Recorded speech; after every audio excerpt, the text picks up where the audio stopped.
Model की तारीफ, दिल्ली के मॉडल की तारीफ अमेरिका के न्यूयॉर्क टाइम्स में हुई। मान्यवर, लोग पहले कहते थे अमेरिका से सीखो, अमेरिका से सीखो। आज अमेरिका वाला कह रहा है केजरीवाल से सीखो, दिल्ली सरकार से सीखो, आम आदमी पार्टी से सीखो। ऐसी सरकार, ये हंसी सर, ये हंसी याद रखिएगा सर, ऐसे हंसते जब अत्याचार होता है, अन्याय होता है तो रावण हंसता है। No comments. ये रावण की हंसी है, याद रखिएगा मान्यवर। इस सभा के अंदर अन्याय होता है, अत्याचार होता है तो दुर्योधन हंसता है, कौरव हंसते हैं। अत्याचार और अन्याय होता है तो नादिर हंसता है, बाबर हंसता है, गद्दाफी हंसता है। यह हंसी याद रखिएगा मान्यवर। धन्यवाद मान्यवर। आज इस बिल पर आपने मुझे बोलने का मौका दिया। अभी मैं सत्ता पक्ष के लोगों को सुन रहा था, सिंघवी साहब ने बताया कि कैसे ये कानून सुप्रीम कोर्ट के संविधान पीठ के फैसले के खिलाफ है, कैसे ये कानून हिंदुस्तान के संविधान के खिलाफ है, कैसे ये कानून इस देश के लोकतंत्र के खिलाफ है, कैसे ये कानून एक चुनी हुई सरकार के खिलाफ है। और जिस प्रकार से द्रौपदी का चीरहरण राज्यसभा के अंदर धृतराष्ट्र के सामने हुआ था, आज इस सभा के अंदर संविधान का चीरहरण हो रहा है मान्यवर। और मैं आपको बताना चाहता हूं, यह भारत का संविधान है मान्यवर, और इस भारत के संविधान के तहत 69वें संशोधन के तहत दिल्ली की विधानसभा मिली। और उस 69वें संशोधन में आर्टिकल 239A का क्लॉज 6 साफ तौर पे कहता है कि दिल्ली का मंत्रिपरिषद, सरकार का मंत्रिपरिषद दिल्ली की विधानसभा के प्रति उत्तरदायी होगा। यह संविधान कह रहा है, हम नहीं कह रहे मान्यवर। यह देश का संविधान, भारत का संविधान, बाबा साहब का संविधान कह रहा है मान्यवर। और आपने उस संविधान में संशोधन कर दिया बगैर किसी कॉन्स्टिट्यूशनल अमेंडमेंट बिल के। आप एक गैर कानूनी, गैर संवैधानिक बिल लाकर आप इस देश के संविधान को तार तार कर रहे हैं, आप भारत की आत्मा को तार तार कर रहे हैं मान्यवर। दिल्ली के 2 करोड़ लोगों ने एक सरकार को चुना। मैं आपके माध्यम से इस सरकार से पूछना चाहता हूं, हमारा अपराध क्या है? आज आप बताइए। हमारे जुल्म की, किस जुल्म की, आप किस अपराध की सजा हमें दे रहे हैं? आज बताइए इस सभा में मान्यवर। मैं पूछना चाहता हूं बड़ी विनम्रता पूर्वक आपसे, जब केजरीवाल जी मुख्यमंत्री बने, स्कूलों में जाते थे, मकड़ी के जाले लगे होते थे। आज उन स्कूलों के अंदर एयर कंडीशन कमरे दिल्ली के बच्चों के लिए बनाया। क्या यह हमारा अपराध है मान्यवर? दिल्ली में मोहल्ला क्लिनिक बनाया जहां पर 200 तरह की जांच फ्री होती है, अल्ट्रासाउंड फ्री होता है, लोगों का इलाज फ्री होता है। क्या यह हमारा अपराध है मान्यवर? केजरीवाल सरकार ने महिलाओं के लिए बस की यात्रा फ्री की, बुजुर्गों की पेंशन 2 गुना की, विधवाओं की पेंशन 2 गुना की, दिव्यांगों की पेंशन 2 गुना की, गेस्ट टीचर की तनख्वाह 2 गुना की। क्या यह हमारा अपराध है मान्यवर? हमारा अपराध क्या है? हिंदुस्तान की पहली सरकार जिसने 200 यूनिट बिजली फ्री देने का काम किया, वो सरकार है केजरीवाल सरकार। आज उस सरकार को आप इस अपराध की सजा दे रहे हैं कि हमने जनता के हित में काम किया।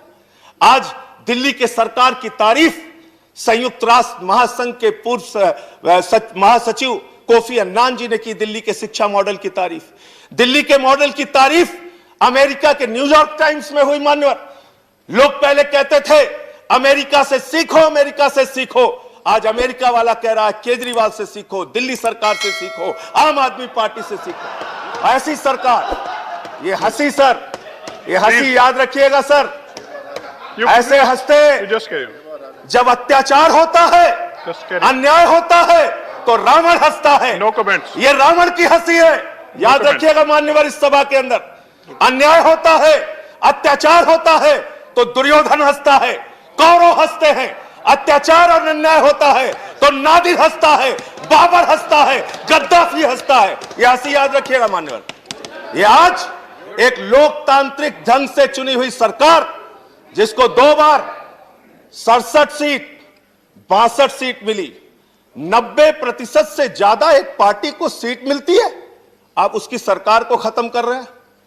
और मैं बड़ी विनम्रता पूर्वक पूछना चाहता हूं, कम से कम रविशंकर प्रसाद जी यहां पर मौजूद हैं, पूरी की पूरी भारतीय जनता पार्टी दिल्ली के पूर्ण राज्य की वकालत 2098 के घोषणा पत्र में, 2003 के घोषणा पत्र में, 2008 के घोषणा पत्र में, 2013 के घोषणा पत्र में, 2015 के घोषणा पत्र में आपने हमेशा दिल्ली को पूर्ण राज्य बनाने की वकालत की।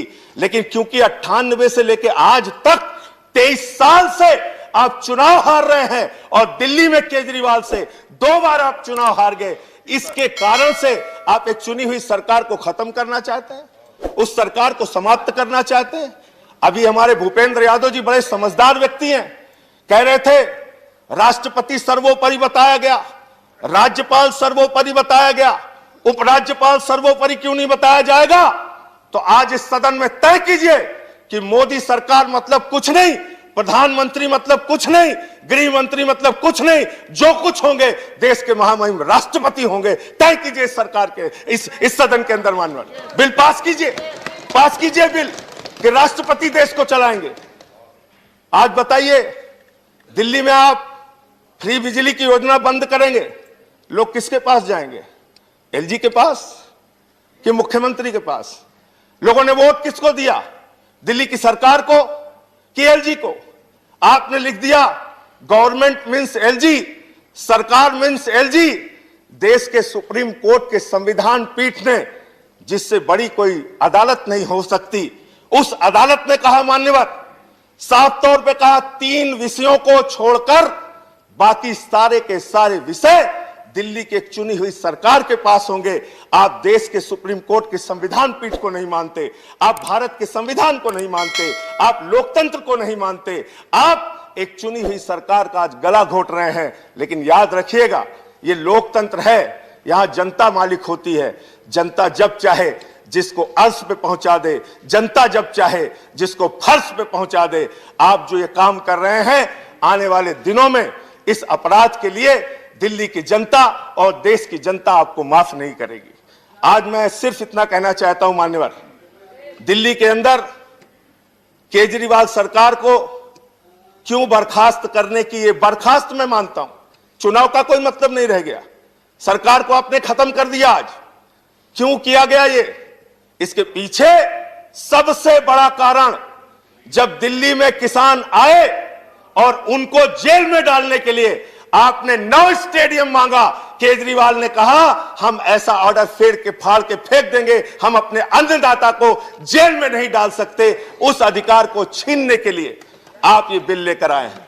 200 यूनिट बिजली फ्री की योजना छीनने के लिए आप ये बिल लेके आए हैं। मान्यवर आज बोलने दीजिए हमें, ये लोग बहुत बोल चुके हैं, तो बिल सरकार ही खत्म कर। आपको मौका मिलता है। मान्यवर दिल्ली में फ्री बिजली की योजना को खत्म करने के लिए, फ्री शिक्षा की योजना को खत्म करने के लिए, फ्री पानी की योजना को खत्म करने के लिए, मोहल्ला क्लिनिक की योजना को खत्म करने के लिए, दिल्ली की जनता के अधिकारों को छीनने के लिए ये गैर संवैधानिक, गैर लोकतांत्रिक बिल लाया गया है और इसका हम विरोध करते हैं। ये बिल रद्द होना चाहिए, वापस होना चाहिए। ये संविधान और लोकतंत्र के विरुद्ध है। और अगर आपके अंदर जरा सी भी आज वोट, आप जरूर बहुमत के आधार पर फैसला कर सकते हैं, धन्यवाद संजय सिंह जी। कभी कभी आत्मा की आवाज पे भी फैसला लेना चाहिए।